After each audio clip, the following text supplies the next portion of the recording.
think I was still in the other stream. Sorry about that, guys. Jesus Mark, you don't have to go Christ. live instantly. You can wait for us to get here and everything. I know. Oh, you missed it, Aaron. He was No, like I was blowing listening to out it, but- eardrums. I was listening to it from backstage. Goodness. Yeah, that's right. That was audio assault. Someone was. just said. That's I got to work this out with the audio. I got so many audio things happening here. Okay, I've got a bunch of sorry Otherwise, about that, guys. I quit. Yeah, everybody's like we're out. I got a bunch of good questions here. That was the opposite of how to engage the audience. You think? Okay, here's a good one. I think you blew off it's more so people harmful- than BTs. Sorry, go ahead. Yeah. No, that was, in case you guys don't know, that's a standard Scientology BT removal exercise, and it chases them away before. You just have to be if it's so holding the harmful- copper rods. Yes. If it's so harmful to be connected to an SP, how does OSA get members to spy on SPs? Are spies aware that they risk their lives when they steal your rubbish or drink a beer with Mark at an SP party?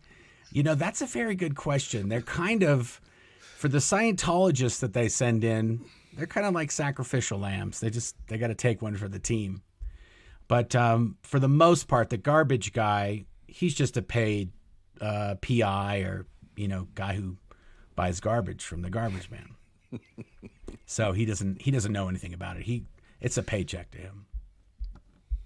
Is that right, Yeah, Mike? see, Accurate. no, that's exactly right. And of course, when you don't know that you're being associated with an SB, they can't affect you. Yeah. That's right. I'm not exactly sure how that's supposed to work, but that's the theory. Somehow you're only PTS if you're aware that you're PTS. Right. If you're aware that this person could make you sick, then they can. But if you're not, they can't. And that's actually how all of Scientology works. If you don't know about the reactive mind, you don't have a reactive mind. If you don't know about BTs, you ain't got any BTs. If you do know about a reactive mind, but you pay enough money, eventually you can figure out that you don't actually have one. You just made it up. And if you don't know how to make your needle float, your needle doesn't float. That's right. That's the best point of all, Aaron. Okay. We got another one here. Oh, this is a good total one from Joker and a degrader session. Reaction to We Stand Tall, please. Mike is grooving and laying down the boogie in the music video. We stand tall. David Miscavige didn't see the irony of that one at all, did he? No, not at all. He was standing on an apple box at the front. I was going to say, he couldn't. No, seriously, Aaron. He couldn't be standing at the same level with everybody and for us to dolly across. So he had to be on an apple box. So when you went past everybody else, he was at the right height. That is 100% true. Wow. Yeah. Okay, this is another one. People really love this, Mike. I don't think you ever should have told about this. Hi, guys. I have a question for Mike. Once you said you advised Travolta against taking the role of Vincent Vega in Pulp Fiction. How about Lee and her show? There's an episode where the whole family ends up in therapy. What's the question? Yeah, what did I not advise? Did I advise Leah not to go into therapy? No, absolutely not. No, I mean, I'm not sure what the question is here. Yeah, how about Leah and her show? It looks like the person didn't finish typing the question. Leah, by the way, has the best therapist. Amazing, absolutely amazing. Totally cool person. Totally. Oh, here's a good one. Yeah. If you know how to make the needle float, do you think Scientologists would be good at faking a polygraph? It's different. Yeah, it is different. I've had both, and I can fake the hell out of the e-meter, but I couldn't fake no polygraph. So yeah, because the e-meter. I don't know how the polygraph works, though. I haven't had enough practice. Well, the e-meter is not registering breath and blood pressure and heart rate. Like shock and surprise and exhilaration and fear all pretty much read the same on the e-meter. It's easier to trick the e-meter than it is to trick an actual lie detector. I mean, and a lie detector doesn't really detect lies. It detects physical changes in your body, and it's much more sophisticated than an e-meter is. It's much easier to make the e-meter do what you want than it would be to intentionally manipulate a lie detector machine. Yeah, that's pretty good. Okay, Aaron, look at this. What do we got? Boosh, super chat. How do you think the Tone 40 thing interplays with Danny Masterson's assertiveness towards women? Does this make him feel that his aggression is okay or even good? I think that's a Scientology thing. They just try to assert. Everything is just assert. Yeah. Like you walk in like you own the place and people do what you want kind of thing. Yeah, I mean, I think that there's some implications in the question that aren't entirely relevant or accurate, but I think what Danny was doing was just commanding what he wanted to be done. I don't think it matters whether it was Tone 40 or Tone 29 or Tone 39. I don't think it necessarily was, there are communication drills and other drills in Scientology where you practice controlling people. I don't necessarily think that's what Danny was doing. I think Danny was just used to telling people what he wanted them to do and making them do it, especially when it was inebriated women. But hold on. As far as does Danny think that somehow the idea of Tone 40 makes what he did okay? No, I think that's getting way, way far off into the weeds. I don't think it was that sophisticated of a computation going on there at all. No, Danny Masterson's just an asshole. Yeah. I mean, there are assholes in Scientology. There are non-assholes in Scientology. Scientology doesn't even everybody out into exactly the same personality. I mean, I guess to some extent that there is truth to that, in that every Scientologist believes that L. Ron Hubbard is infallible and that his words can't be changed and altered, et cetera, et cetera.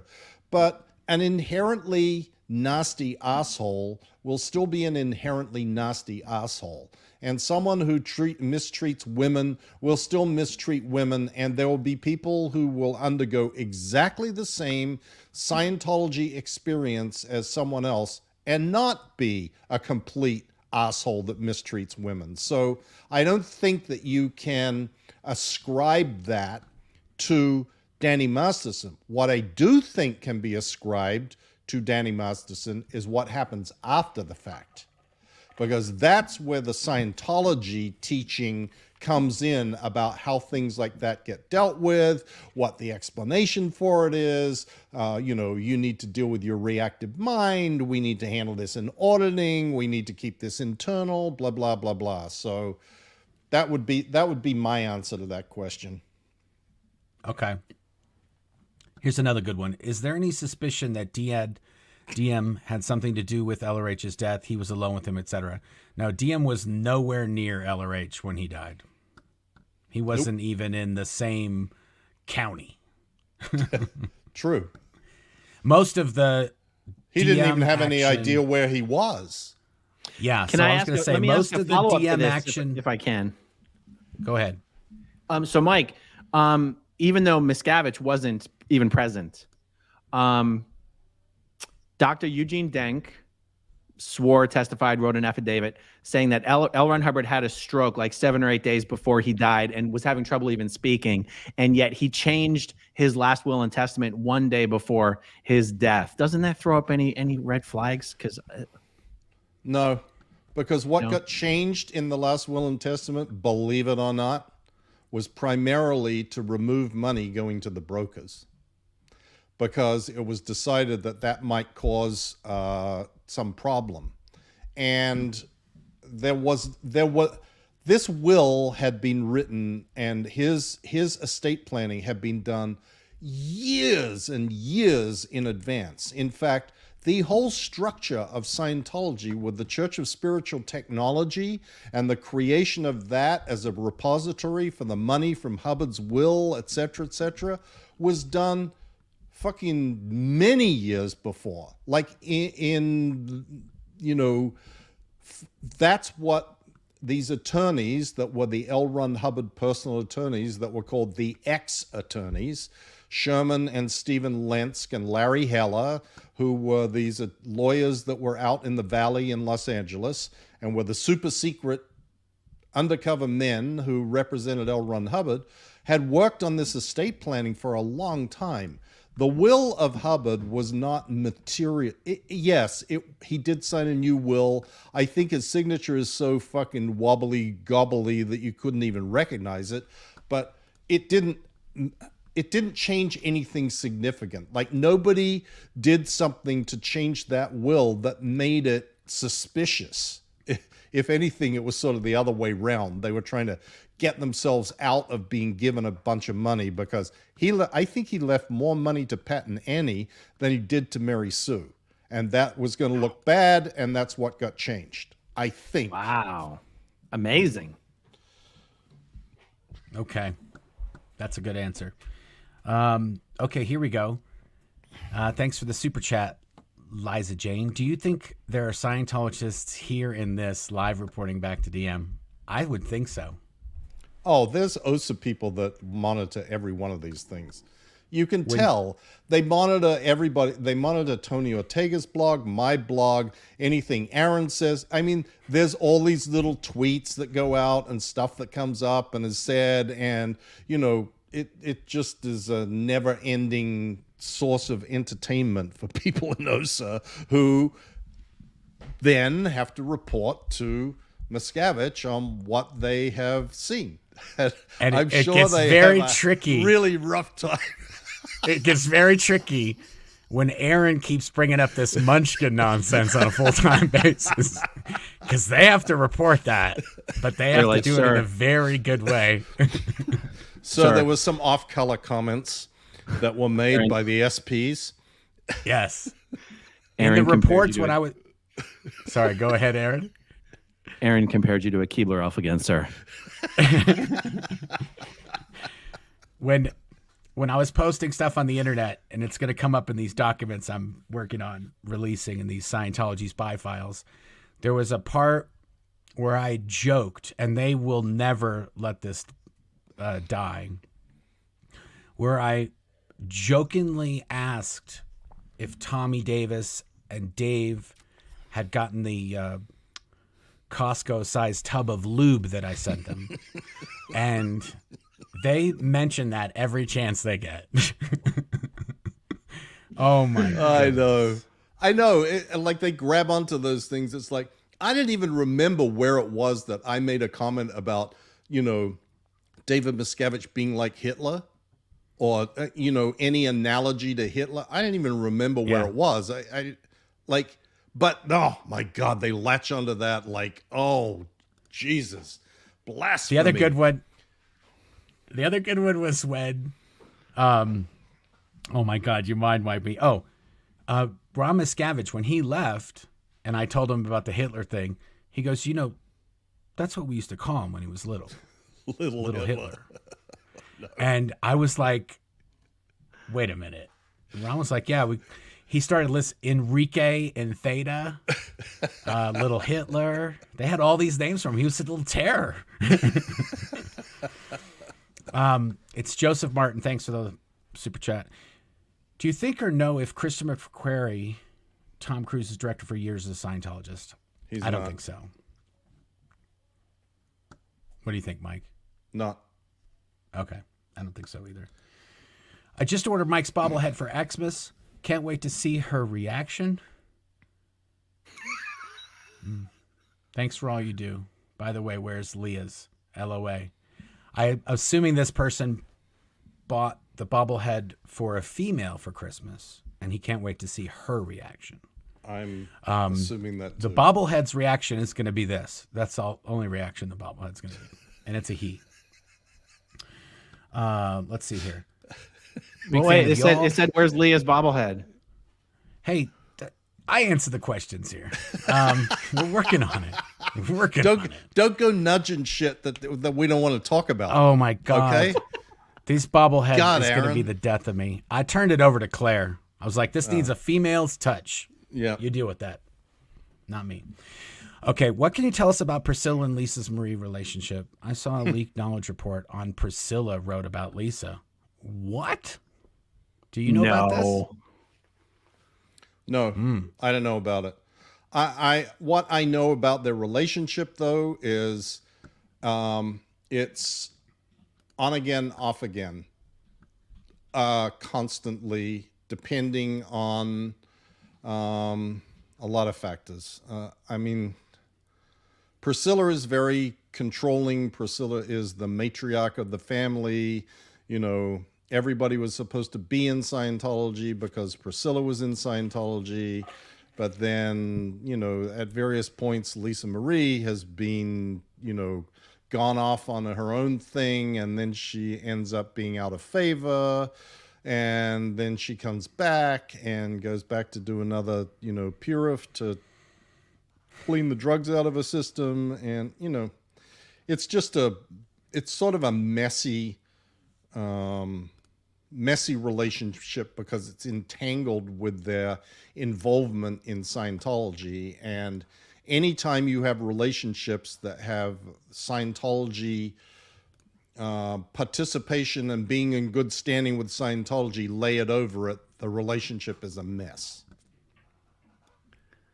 So guys, right. I found a Tony Ortega article from October 2019 referencing a 5-page report that Priscilla wrote on Lisa Marie Presley, that as of the time of this article, he was not comfortable publishing without being sued. So I'm guessing this thing might actually be floating around somewhere on the internet, and that's what the commenter's talking about. Wow. Interesting. Okay. Hey, so whoever put the comment there, if you have a link to the actual thing, maybe you could email it to me or Mark or Mike or something. I'd like to see it. Yeah, Roxy Jean. Okay. To Mike Rinder. Did LRH have any likable attributes, or was he like DM, where he exudes this total douchebag energy? And what would LRH think of DM has done with Scientology and where it is today? Ooh, that's a long one. Yeah, well, I answer this question a lot, and I usually say, well, LRH at least had a sort of a sense of humor, and he would talk to people like he actually cared about what was going on with them. He was also a horrible liar and would get angry at the drop of a hat, but his redeeming qualities were that he was sort of a kind of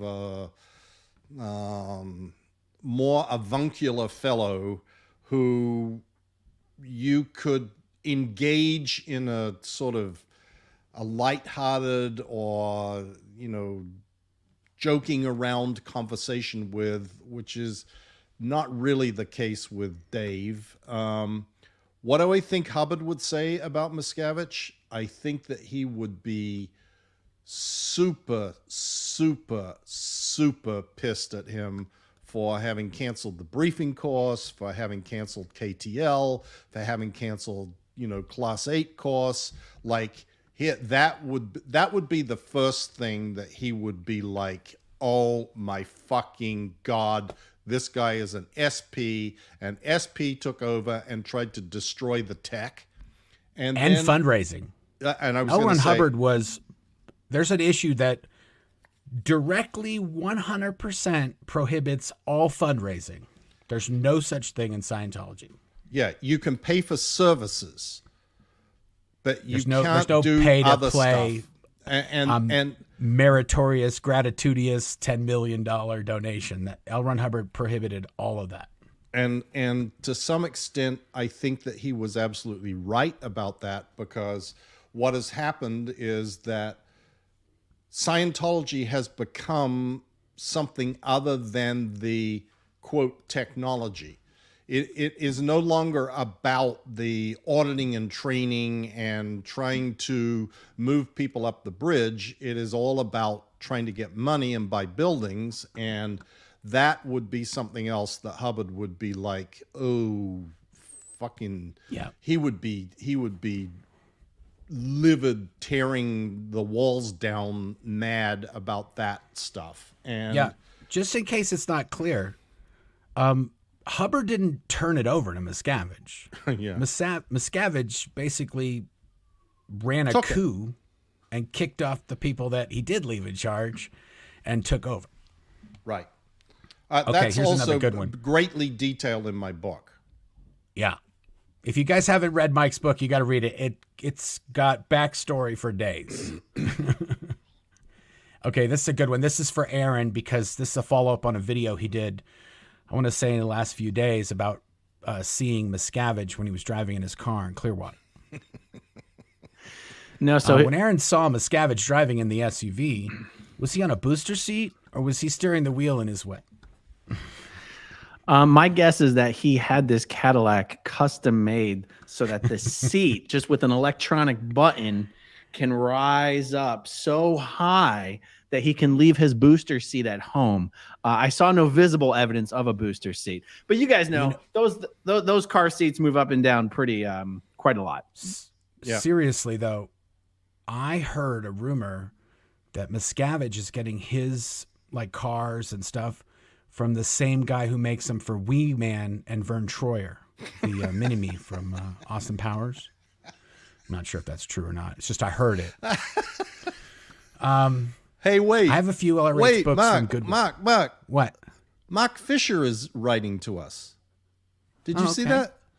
I didn't. I'm telling you, we got 1,100 people in the chat right now. It's insane. It's going out of control. There's only I'll one get to that Mark. I actually know. I'll get to Mark. I have a few LRH books from Goodwill. Objectively, they are all garbage. But how would a Scientologist rank them? 1, Intro to Scientology Ethics. 2, History of Man. 3. It doesn't work like that. In Scientology, if L. Ron Hubbard wrote it, you can't kind of podium the books. Well, yeah, except for book 1. There is that in Scientology, Dianetics, the Modern Science of Mental Health, is considered to be the foundational work upon which all else is built. And, but if you want rankings on degree of idiocy, you've got to go with History of Man as number 1. I mean, that is the absolute epitome of insane, rambling, nut job craziness. I mean, nothing even comes close to that. So if you're looking for a good read to entertain you, that's the one.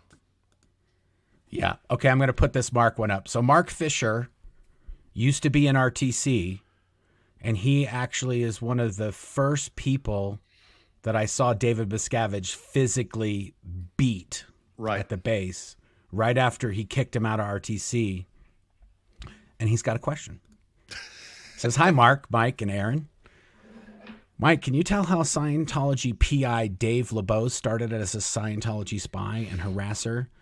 And do they still use him now? I think he was first used on us in Las Vegas in 1991. Yeah. Hi, Mark. LeBeau was a mechanic, gopher for Gene Ingram originally at Gene Ingram's four-wheel ATV rental place in Cabo San Lucas. And he sort of graduated up the ranks, and Gene brought him up and had him do little bits and piece tasks. And then his first major assignment, absolutely correct, was in Las Vegas to infiltrate the mortgage company that you, Janice, Terry, Kenny Lipton, etc. had started. And he was there for many years, as you know, befriending and buddying up to all of you guys while he was reporting back every day on what was going on and who were you talking to and what was happening. He then went on to a sort of career of, as Gene Ingram became too old and crazy to continue to do any work for Scientology, we saw LeBeau emerge as the kind of go-to guy for the big projects. And that was how he ended up on Bob Minton. And the final part of your question, is he still around? No, because LeBeau made the big fuck up. He hired a guy to hack me and Tony Ortega, and that guy got caught by the FBI. And the FBI tried to get that guy to rope in Dave LeBeau. Unfortunately, that guy, Eric Saldariaga, was such an incompetent PI. He couldn't, even though he was wired and briefed by the FBI, he couldn't manage to get LeBeau to say anything that he shouldn't have said. But that was sailing way too close to the wind. If a Scientology PI like Dave LeBeau had been, scraped up by the FBI, his plea deal would have been devastating to Scientology. So suddenly LeBeau was no more. He hasn't appeared anywhere that I have seen for a long time. For a while, after Minton, LeBeau was basically full-time assigned to me and Marty Rathbun. I mean, he used to be sitting at the airport baggage claim when we showed up. Like, wherever it was that we showed up, he'd be waiting there. We go, God, LeBeau, what are you doing here? Well, I've been told that I have to follow you everywhere, so I'm going to follow you everywhere. That's my assignment. I'm like, okay. So that's the LeBeau story. Yes. This is a good one. It's a super chat, and it's just a accurate comment. Miscavige is so short you can see his feet on his driver's license picture. Very good point, Jennifer Johnston. I like that. I like your style. Okay. Was that the Jennifer Johnston? Jennifer Johnston. There was a Jennifer Johnston. Exactly. There was a Jennifer Johnston at the base. Right. Wasn't she married to Greg Johnston? Yes, she was. Yes. Yeah, she was from Orange County. Okay, Mike, I'm really sorry I got to do this to you, but this girl paid $2 for a super chat, so you're going to have to suck it up. Fair Game Podcast. Where's it at? They're working on it. Oh, God, working on it. Okay. I mean, I'm done. There's too much other shit going on right now and all sorts of stuff that I can't even talk about going on. And yeah. Is it safe to say the Fair Game Podcast was fair gamed? It is safe to say that. But not us. I mean, not us, the distributor. But yeah. But yes, that's fair to say. But it's also fair to say that part of the reason why we just haven't gotten back to doing anything about it is A, because I've been doing this book, and B, Leah and I are doing other things that we are working on, and there just hasn't been time to focus on putting that back together. It takes a bit of time and effort to do that sort of thing, and just haven't had the bandwidth. We'll get back to it. Okay. I'm going to put this is for Mike because this is Apollo stuff, and Aaron and I weren't even born. So sorry, Mike. Shows you how old I am. What was LRH's fascination with children on the Apollo? Seems weird. Any evidence of him abusing children besides putting them in chain lockers? Not that I know of. And I don't think that there was any great fascination about it. I think that the sort of children were primarily the messengers, and initially the messengers were the children of the people at St. Hill. Like Peter and Yvonne Gillam's children were messengers, and they were on the Apollo. Claire Popham was another one, and her parents had come from St. Hill to the Apollo. And David Rousseau, his parents were from St. Hill that had come to the Apollo. And those were primarily the kids that were there in the early days, at least. Yeah. Do you know if Janice Grady wrote a book called The Commodore's Messenger? I think there's two books, a book one and a book two. Yep. Do you know if she talks about Dave LeBeau and any of that, or is that just all Apollo stuff? No, it hasn't gotten up to there yet. In the chronological time, it hasn't reached that point. I think the second book ends when she leaves Gold. The Imp Base right after the flood. Right. Okay, Pitter Pat. If Scientology isn't able to stop members from leaving, why do members need to escape? Okay, this is a common confusion that comes up. There's different levels. So you have public Scientologists, which just pay to do courses and pay to do counseling. And then you have staff members that work in the local organizations all over the world. And then you have Sea Org members. The Sea Org members are the ones that sign the billion-year contract. And those are the ones that it's a little harder to leave. And the higher you get up the ranks, the harder it is to leave until you get to CST and RTC and the INT base. And it's very hard to leave those places. And they genuinely need to escape to leave. There's another piece of that. Can I add something?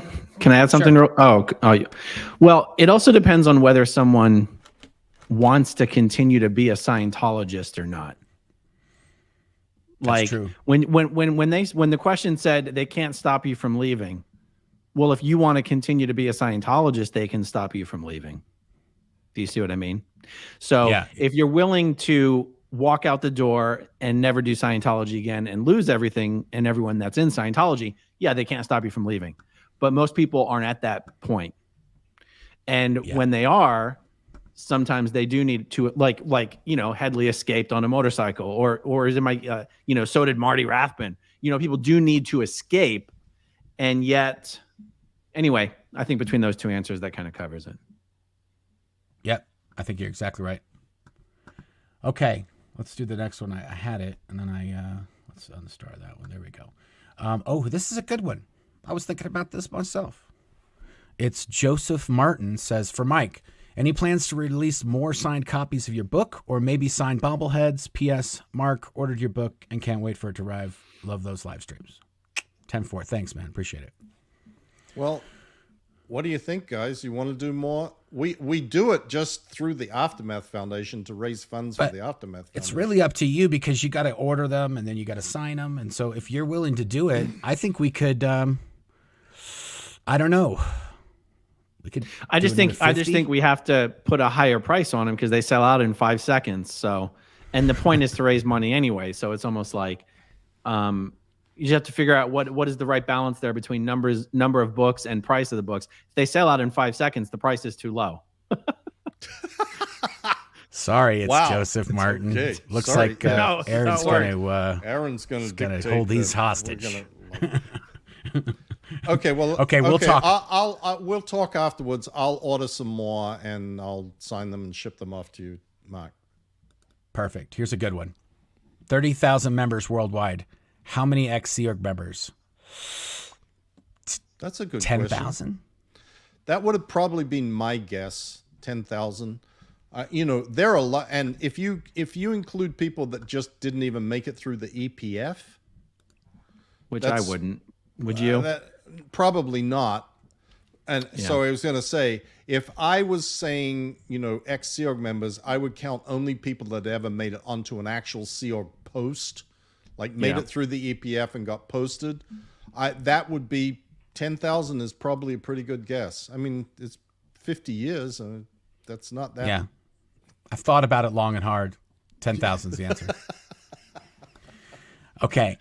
For those who did musical chairs, can you hear Bohemian Rhapsody without being triggered? Sure. I don't care. I love that. But I love that song. You know what's really funny though? If you don't know this already, there's a giant Depeche Mode collection behind me. I'm a big Depeche Mode fan. I have DM tattoo on one side. I listened to a lot of Depeche Mode at the base, and after I escaped, it was banned. So they are triggered when they hear Depeche Mode, obviously. So sucks for them. Sucks to suck. And I bet since Going Clear came out, nobody has ever played Bohemian Rhapsody at the base. Oh no, they would probably if somebody heard it, like, you can't play that song. It's banned. Exactly.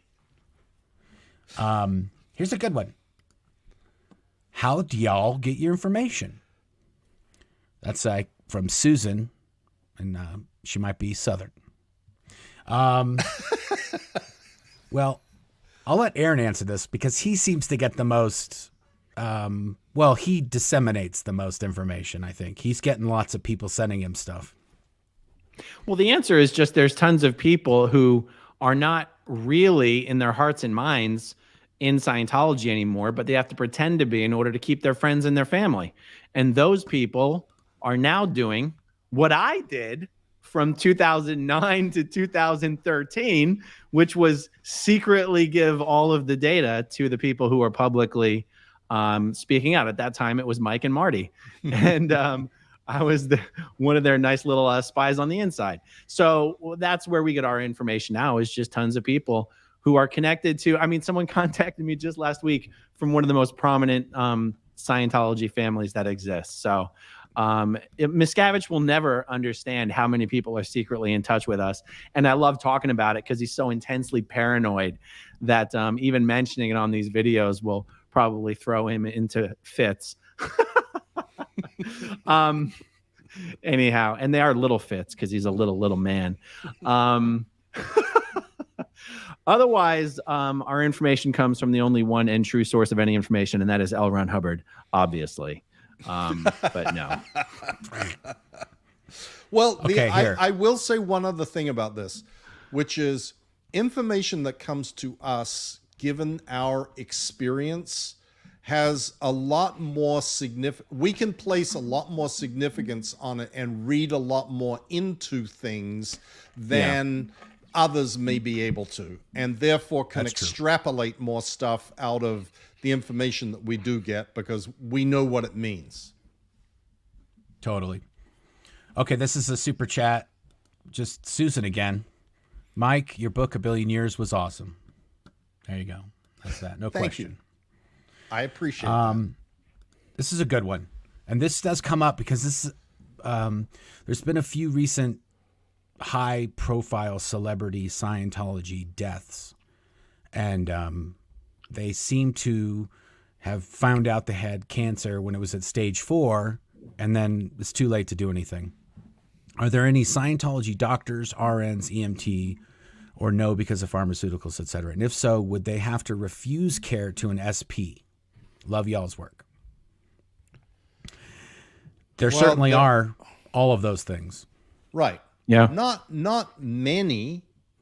Not many. And the reason there are not many is twofold. One, the vast majority of Scientologists today are not newly brought into Scientology. They are second-generation Scientologists. And, you know, higher education is not exactly encouraged in Scientology. L. Ron Hubbard had a very dim view of, you know, tertiary education and said it was a waste of time. And for a Scientology family, they believe that the only true education worth anything is studying Scientology.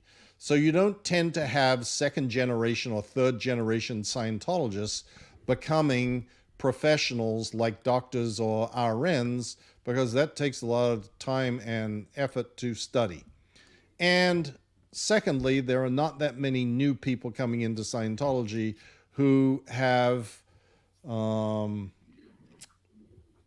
access to Google, should I say, you know, or sort of the ability to think for themselves and wonder what it is that they're getting involved in, and that would include people like doctors and nurses who generally have a good head on their shoulders and are not going to walk into something without doing some research.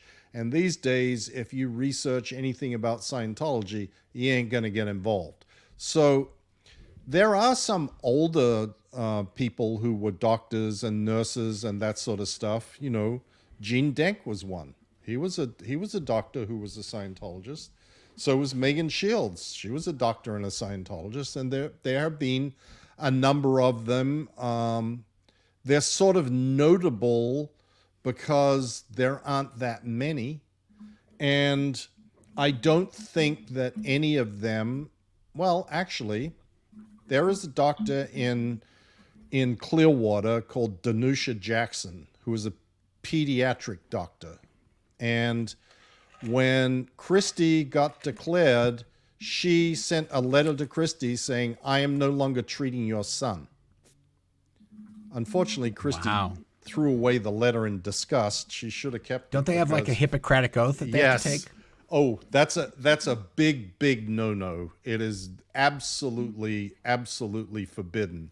But she did it. So, you know, I wouldn't think that most most doctors, even if they were Scientologists, would. I think that they would find a different excuse for why they weren't able to treat someone. You know, I got a headache today, someone else needs to take over. Who knows what? But I don't know. I hope I answered the question. That sounds like a good answer. There's a current in Clearwater. In Clearwater, the current Scientologist medical doctor that they all go to is Dr. Richard Wallace. He runs an urgent care center on South Fort Harrison Avenue. And is he a Scientologist? Yep, Scientologist. Okay. He's probably doing pretty good. Oh, yeah. As a high-level Scientologist, do you earn a salary? If not, I'm wondering how you leave, essentially destitute, and manage to start again. That's exactly right. That's how you leave. When I left, I was there for 15 years. I had a total life savings of about $50 because you get paid about $45 a week for 120 hours. Not a lot of savings going on there. A lot of investing. Not a crypto. I didn't have any crypto or none of that. So yeah, you have to start over. So, and that's why we they don't earn the a salary. Foundation. Yeah, This is the exact reason that we started the Aftermath Foundation, because when Mark left, when I left, when Tom DeVar, like all these people that you may have heard of who escaped from the Sea Organization, and we went to other people that we knew, who we had essentially known when we were in the Sea Organization, who helped us get on our feet to begin with, or a family member who didn't kowtow to the powers that be within Scientology. And that was why we actually started the Aftermath Foundation, to be able to help people, because it's true, people that come out of the Sea Organization, they sometimes don't even have driver's licenses or bank accounts or credit cards. They're like completely walking into a whole new world with nothing. And so we've been able to help a lot of people, and there are hopefully many more to come. And to be clear, we were doing the work of the Aftermath Foundation since starting in about 2006. We just finally got enough of us together, and I don't know who figured it out, but somebody figured out we should have a foundation. We shouldn't be just doing this ourselves, personally. It was Lewis. Yeah, Lewis. It was Lewis that came up with the idea because of what his son had done for the Foundation for the Cancer Survivors. Anyway. Yes. Yep. Okay. This one, now I'm going to clarify this one. What is one of the funniest things you have heard through the grapevine about somebody else's auditing? So I'm not going to mention anything that came up in auditing, because that's kind of shady. But ethics interviews are not auditing. So I'm going to I'm going to spill the tea on that one. That's kind of At the base, there was a guy who was messing up something on his post. And he got interrogated on the e-meter. And he admitted that he had been pleasuring himself 50 times a day. And this was announced at a muster in front of the entire crew, 300 people. And we've been having all these problems in the book area. Well, Billy Bob over here has been whacking his pud 50 times a day. 50? And 50. Seriously? Yeah. Well, there also was a dude who admitted to burning down the film lab, but you could see the film lab out the window of the interview. Anyway, so the dudes are standing there going like, you shouldn't be making books, dude. There's other work for you that can be done if you can do that 50 times a day. Obviously, he wasn't doing that. Sometimes people are being interrogated for so many hours or days or weeks or months, and they just start to make stuff up. And I think that's the case with this guy. Because what about the guy? times, what about the guy who confessed to fascinating not what is it? The nom guy? Yeah, the guy who confessed to having what's the goddamn imagining David Miscavige giving him oral treats. Yes. In the middle of a meeting. Yeah, so there was a meeting we were having with David Miscavige, and this guy, he did something, or he had a weird look, or something happened, And Dave Miscavige said, pull that guy in. I want to know what's up with him. And then he went off and got interrogated. And in the interrogation, he said, well, I was in that meeting. I was thinking about Dave coming over and, give me a little number. And, I mean, at the end base, you have to escape to get out of there. This guy's bags were packed. They put it all together, put him in a van. In 45 minutes, he was gone. And he's the most hetero dude I know. So I'm pretty sure he was just like, I need to get out of here, and this is the way it's going to go. And it worked. It was a genius. And the best part is the person who told us all the story was Dave. The next day, he goes, remember I told that guy was looking weird? You'll never believe what happened. And then he told us. And we were like, I have another one. So there was a Scientology public who was at least OT5. And remember, everyone, when you're up on these OT5 and 7 and whatnot, you believe that you telepathically communicate with spirits all the time. Okay. So she had cheated on her husband and was being interrogated about this. And she insisted it wasn't an overt. Overt is Scientology's word for a misdeed. It wasn't an overt because she had been talking to L. Ron Hubbard about it telepathically. And he said it was okay. And that's why she shouldn't get in trouble with this, because she discussed it with him, and they had determined together that it was the greatest good for her to pursue this other relationship.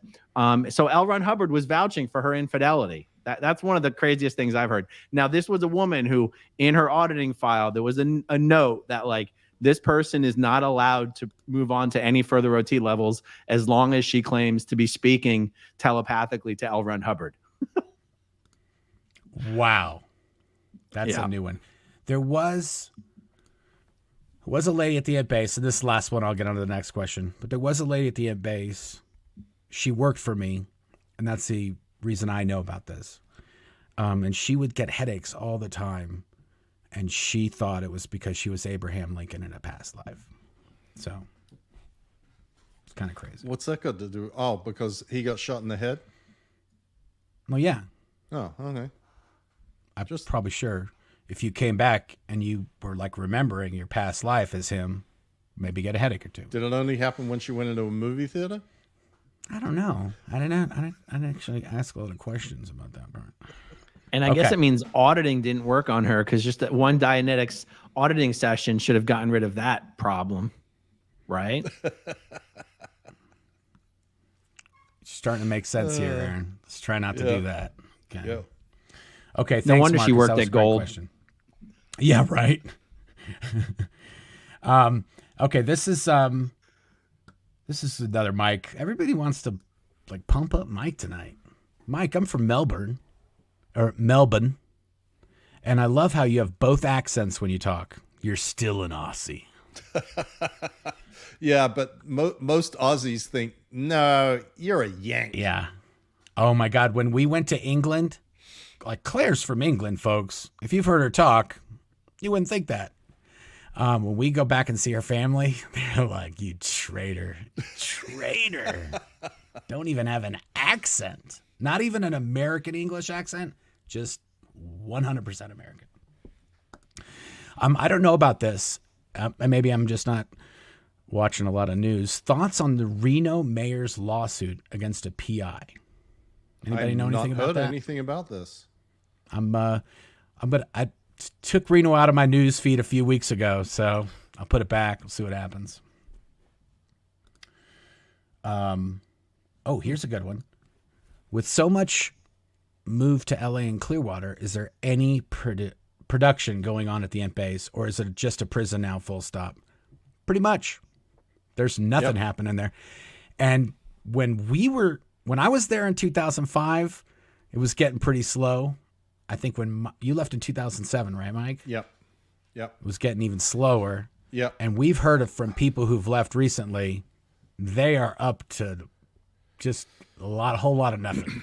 Well, when the Scientology media productions got rolling, basically the functions of Gold, the manufacturing of e-meters and CDs had already been sent to LA, and then the Scientology Media Productions fired up to churn out videos, so there weren't videos needing to be produced at Gold, and there's no events, so they're not doing music for events, so there ain't nothing happening there. I mean, the last I heard from someone who had spoken to someone at the Gold Base, which was now a couple of years ago, they were literally, the entire crew on the INT base was picking dust particles off old film negatives. Yeah, that's right. I heard the same thing. They were literally scanning frame by frame and cleaning up the old films. Okay, this is a great question. I've never heard this asked before. Oh, God. By XXX. I've wondered why OT3s don't see a problem when they see Xenu mentioned in the news, but don't see anyone dying from it. Is there an explanation? Well, that might be related to that. If you don't know about Xenu can't hurt you. Well, there's plenty of explanations for this, which they don't make a whole lot of sense, but here's what Scientologists would say about that. When they see anything, they go, oh, that's just squirrel. That's just an altered version. So an altered version isn't really going to hurt anybody. And then if you sort of get beyond that because, well, no, wait a minute. They actually showed the handwritten L. Ron Hubbard materials. Then they go, yeah, but that's the story. That is not the auditing process. And the auditing process is different. And you have to, engage in the auditing process that goes along, that the story is sort of the background for, and running through incident 2 and incident 1 and all this other garbage. And if you're not doing that, then you're not really being exposed to the actual dangerous stuff. And like everything, there is these explanations and justifications that are used to make the lies that have been told somehow continue to be believable. Hubbard very clearly said if this material gets out and people are exposed to it, they will start freewheeling and get the bad flu, can even die. It can be incredibly harmful, blah, blah, blah, blah. But it really isn't. Yeah. But, clears also don't get colds and have perfect eyesight and perfect memory and et cetera, et cetera. And that isn't true. And everybody knows that isn't true. But Dianetics is still like the Bible of Scientology. So, yeah, to remain in Scientology in this day and age, your cognitive dissonance needs to just be off the charts. It's true. Yep. Okay, Munchman. Sucks I can't super chat. Well, you're in here now. Want to ask where Mike Rinder wants me to take his bobblehead and take a photo. Oh, whew. I was like, oh my goodness, this is going to go down a dark path. Other than Mall's balls. What's Mall's balls? I have no idea. Okay, well, take a picture wherever you want. We should do a contest. Somebody was saying that if you've got a bobblehead, that's what we're going to do. It's done. If you got a bobblehead or a Mike Rinder book or a Mark Headley book, if you got any kind of merch, take a picture. Just tweet it, post it in the comments, whatever, and we'll put it in something. It's good. So Mall's Balls is an actual thing. It's a landmark in Adelaide. Oh. I didn't know that. That must have been erected after I left. Maybe. So this is someone from Adelaide, obviously. Other than Mall's Balls. I get it. So he's like saying, of course I'm going to do Mall's Balls. That's a given. Yeah. But So is there where any other else? places? Yeah. What about, isn't the Opera House? No, That's a good no. one. That's Sydney. No, the other serious landmark in Adelaide is the cricket Oh, ground. in Adelaide. Is what? The cricket what? ground. Oh, yeah. I tell you, I've hung out with Mike a lot. I've watched a lot of Australian Rules, a lot of. That's true. Take Mini Mike to a footy game. Yeah. Yeah. Take Mike to the footy. And well, it's the wrong time of the year for the footy there. Yeah. Have to go to the Okay, cricket. Reno Mayor is suing PI David McNeely for putting a device on her vehicle. Thank you, Deb. Yeah. That's interesting. Scientology PIs, not afraid to put devices on vehicles. I know of at least 2. Not afraid to lay down behind vehicles either, apparently. Yeah. I had a PI. I went to the supermarket, and when I came out, I put my car into reverse, and there was a dude crouched behind my car, and he was in the I had a backup cam, and I'm like, what the hell? He was Anyway, going get for out. Gabe Cazares hit and run. You know who He it was willing to take one for the team. I didn't recognize him because he had really white hair, and he had aged since I saw a picture of him. Eugene Ingram. No way. Yep. Somebody I saw him. Did he have his white suit with a black shirt and a red tie on? No. Okay. I don't know how to get. Oh, here we go. Perfect. As a relative newbie to all y'all, I want to know how to donate to the Aftermath. You can go to the aftermathfoundation.org. Just donate. You can go to the spshop.com and you can buy a bobblehead or an SP bracelet. And you can also go to Amazon Smile, which is a program that Amazon runs to donate a certain percentage of purchases to the Aftermath Foundation. You can go just search for the Aftermath Foundation in Amazon Smile, and you can do it that way. Did I miss any, Aaron? Did you mention the Facebook page? I was reading a comment. You can go to the Facebook page on Facebook. You can even donate through the Facebook page. Oh, that's a new one. Yeah. I didn't know that. Yeah. There's a comment here that says, Aaron, I'm going to take a picture of my bobblehead in the Philadelphia org building. That would be an amazing trend of people going into Scientology orgs and taking photos of their mini mics.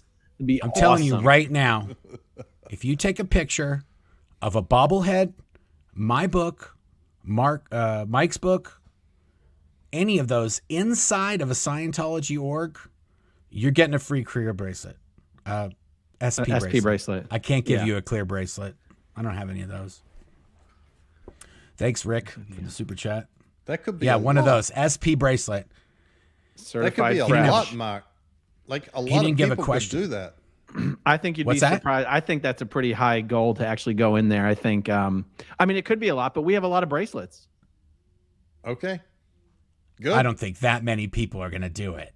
Oh, I don't think that many will. I hope they do. We'll see. Hey, I'll get more bracelets. Hey, guys, we haven't plugged the birthday game yet. Yes. Mark Headley is trying to give L. Ron Hubbard the best birthday present ever. Tell him about it, Mark. Yeah, so March 13th is L. Ron Hubbard's birthday. And when he was still around, before he departed his mortal coil, he said he didn't want a tie or new shoes or a sports car, any of that kind of stuff, because he had a ton of it from all the money he was skimming. But he asked for up statistics for his birthday. So if you were selling books or you were doing Scientology counseling, he wanted your statistics of that thing to be up the ceiling and across the room and the other side, all that good stuff. And so we're going to do that with subscribers to my channel. The Scientology YouTube channel has 80,000 subscribers. We have like 11,000. It's been going up a lot. It might even be 12,000. Let's see here. Sorry, I'm looking at this.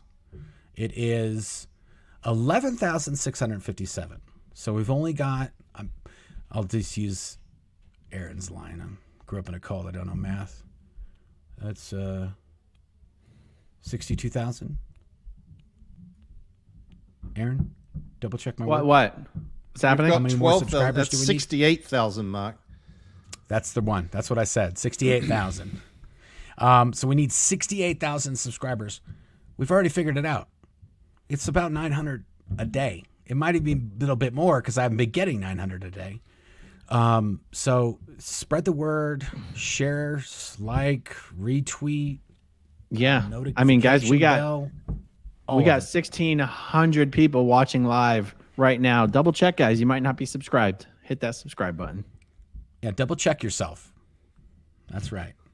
Okay, I'm trying to get to these super chats. They're just coming faster than I can even do it. Okay. Ooh, this is a good one. I saw this one earlier. How many Sea Org members make it to OT8 level?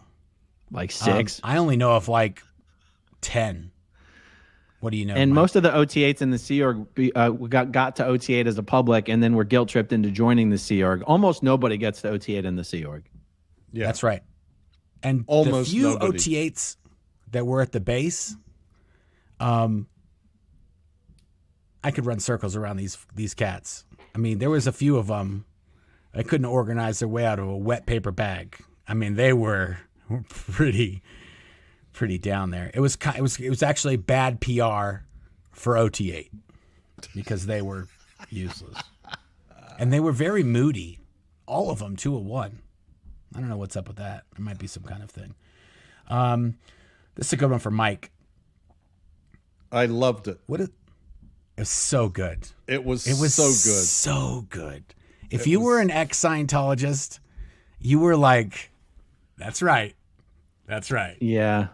You guys are a joke. Yeah. We told Kenan Thompson how wonderful we thought it was when we saw we it. did. Yes. At the Emmys, At the Emmys. when Leah's show won an Emmy, we went backstage, and him and Kirsten Shaw, is that her name? Kristen Wiig? Oh no, Kirsten Shaw. Yeah, the one Kirsten that's from the Shaw. other show. Yeah. It was the best thing. He goes, "Oh, these are my Scientology friends," and she kind of goes like, "Ugh." And he goes, "Ex-Scientology friends." And Anyway, Keenan we told were us talking to him. He lives near Clearwater. He drives. He lives in he's Tampa. He runs into familiar. Mike at the supermarket. Yeah, I saw him at Trader Joe's, and then I saw him at like how that all came about was I was with Leah when she did Seth Meyers, and Keenan was on Seth Meyers that night, and so we were in the green room, and I was chatting to him, and he goes, "Oh my God, I love your show! I love your show! It's amazing! Everybody at SNL watches it." And I've heard that from a number of other people too, like that a number of people at SNL in that era really were big fans. So Nice. I think that probably had something to do with the We Stand Tall. Well, God, how crazy is it that who was the guy on SNL who married Elizabeth Moss for like 6 minutes? Fred Armisen. How crazy is that? Yeah, I know. Well, Chloe Feynman is a Scientologist. There you go. That's I don't wild. understand that one either. How can don't you either. do that job? Because they still take pot shots and digs every once in a while. But it's amazing. Like, she's a really good impressionist. Oh, she's terrific. Her She's Jennifer actually really Coolidge good. last week was fabulous. Yeah. Okay, here's a good one here. We talked about Toronto last week. Across from the How Toronto long are you org. planning on going with this, Headley? Oh, what Like time you're is just it? like rolling on endlessly, like with no end been in an sight. hour. This is No, just we'll going- just do another 5-10 minutes. Okay. Mandy Rubin. Across from the street from the Toronto org was a small theater playing the kitty monologues. I get it. The lady parts monologues. When the theater company left, Scientology was relieved until it was replaced by the puppetry of the, what do you call that thing? Squash? Eggplant. Eggplant. Eggplant. Okay. Puppetry of the eggplant. Yeah. Okay. Good. But you know what it Thank was you, really Mandy. called, right? Just for the record.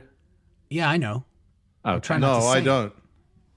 I don't know what that one. I know vagina monologues, but I don't know puppetry of the penis. Yeah. You said it. Is that what it Yeah. is? Yeah. Yeah. Puppetry of the penis. Yeah. Yeah. That's probably that's not the best like a thing for stage the show? Scientologists to see. This one, I don't know what this guy's doing. He says, "I really want a Rinder bobblehead. Can you buy them using partial payment? Tried to save up since they were announced, but I'm not even close. And he gave But 50 well, I don't know. Swedish krona. Well, what is that that? Swedish 16 krona? cents? I think SEK is probably Swedish krona. I don't know. No, do- krona is search it. more than $1, right? I don't know. I Hey, don't know. Deviant Sorry, Outcast. Deviant. No, What that's is it? that's Swedish. That's Swedish krona. And Because you of doubters. because to ship to Denmark. That's Sweden. I don't know how actually. much the It's a shipping different is. country. so Yeah, 50 to Swedish krona is sorry. essentially $5. To ship to Malmo. Yeah, I think it's a lot. I remember some of those European countries really like to stick it to us on shipping. Sorry, guys. I don't know. Just Well, wait, but the problem is the partial payment wouldn't be to us; it would be to customs. Like if the shipping is so much, it doesn't do you any good to put the $40 bobblehead on layaway. You're still Okay, gonna have to I'm get just hit gonna with the tell you right customs now. charges. we'll do this. I got this all figured out. Okay. Every 1,000 subscribers, up to 100,000 subscribers on this YouTube channel, I'm giving away a book, a Blown for Good book, signed. If you want a bobblehead, then say you want a bobblehead, and I'll send you a bobblehead, and I'll send some. We'll figure it out. Mark, I have an idea. If Deviant Outcast will promise to take the bobblehead to the Malmo org and get photos inside the org, we'll send the bobblehead for free. That's true. It's done. Jackson Deviant. just said, "Hey, I'll pay it for him." Jackson's volunteering. Oh, Gary Moorhead. Jackson, you've done enough. Okay, we already have it covered, Jackson. Deviant's got work to do. Okay, no free rides here. We gonna. Now in the everybody wants a comments. bobblehead. Look at this. Yeah. You've started a rush on the bank. Run on the bank. Okay, I'm trying to get this. Somebody's look. It's always with the Scientology money comments. Mark is excited about his newfound rolling in super chat money. buddy. Yeah, if you knew, it's not that. Okay, best wishes from Sweden. I want a bobblehead. Let me get back to these super chats. Okay, here we go. Marco. For Rinder. Has anyone approached you for a TV or movie deal? Also, why did you keep your Scientology books as reference? I'll let you answer, Mike. Well, because I study them every day, they bring me great comfort, much peace and happiness, and a way of getting through life. Has anyone approached you for a TV or movie deal? I assume this means a TV or movie deal about my book. I don't know, or a TV or movie deal. Yes, people have approached me for a TV or movie deal, not about my book, but just about a TV or movie deal. Yes, People like this stuff. Yep. That's why there was a show and it won a bunch of Emmys. Yep. Okay, here's a good one that leads right into that. Love the work you guys are doing. On your next live chat, can you add in Claire and Leah? I could work out the Claire one. Leah, no, not so much.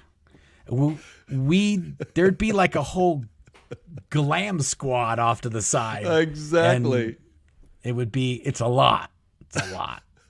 I took a picture. I was in LA a few weeks ago. I took a picture with Leah and I said, I'll use my phone. It's better.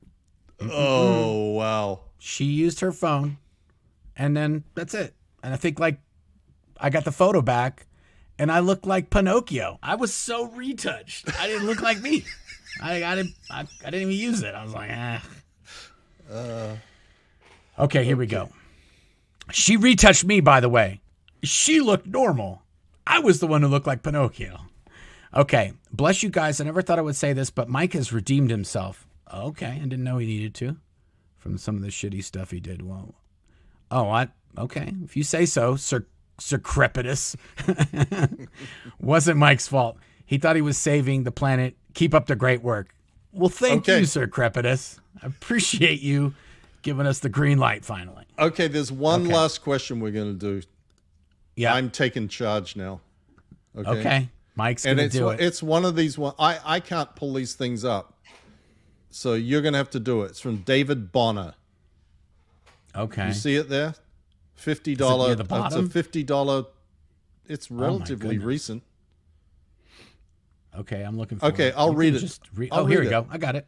Yeah, you guys are very entertaining to listen to on a personal level and off topic from Scientology.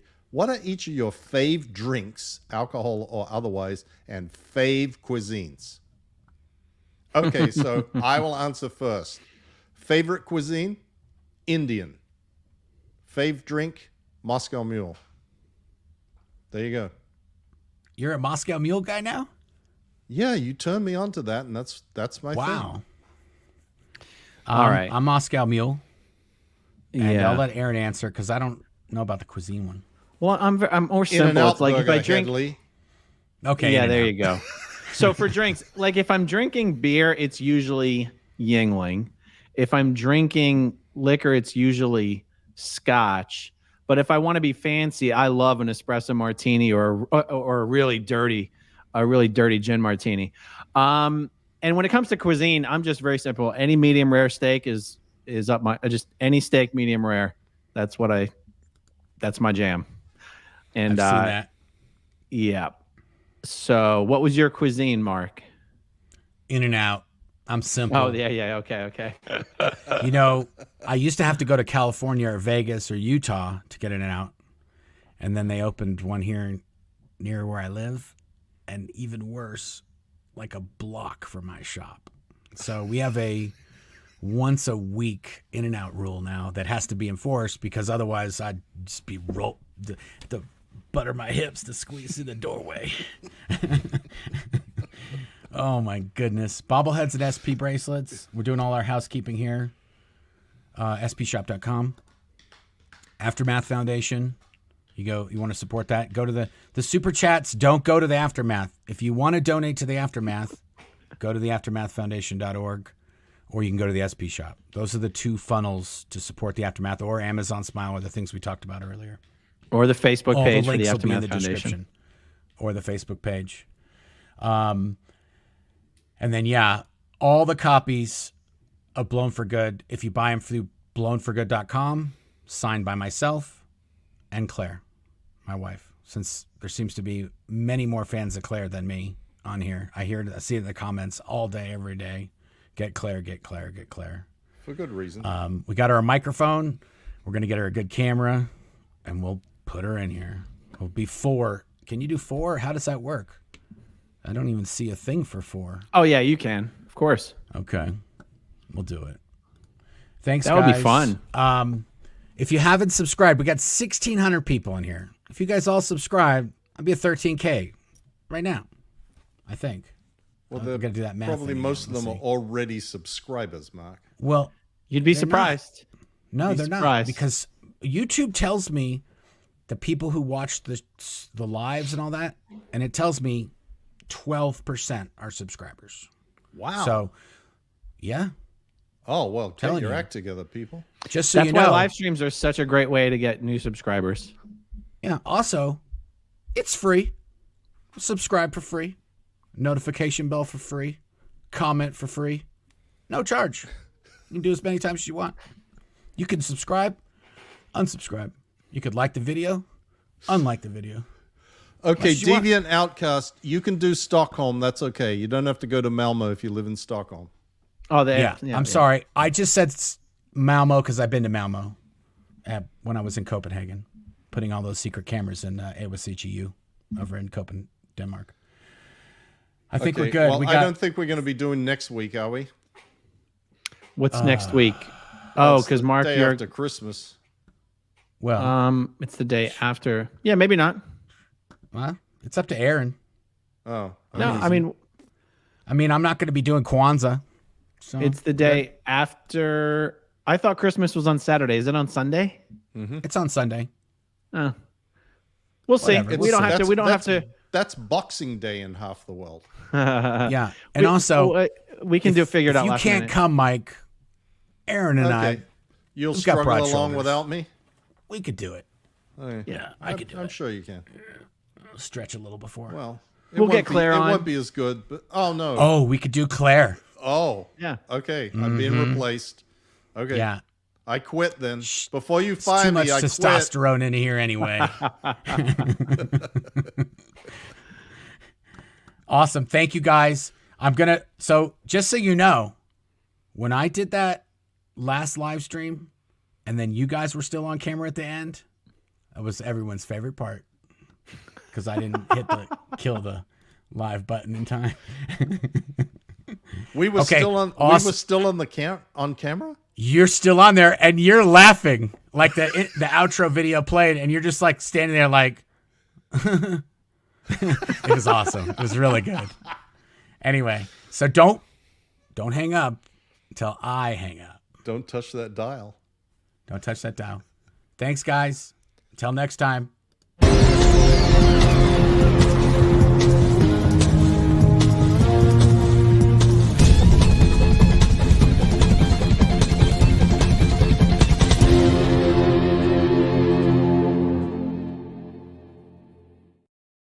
That was a really rockin' end, huh?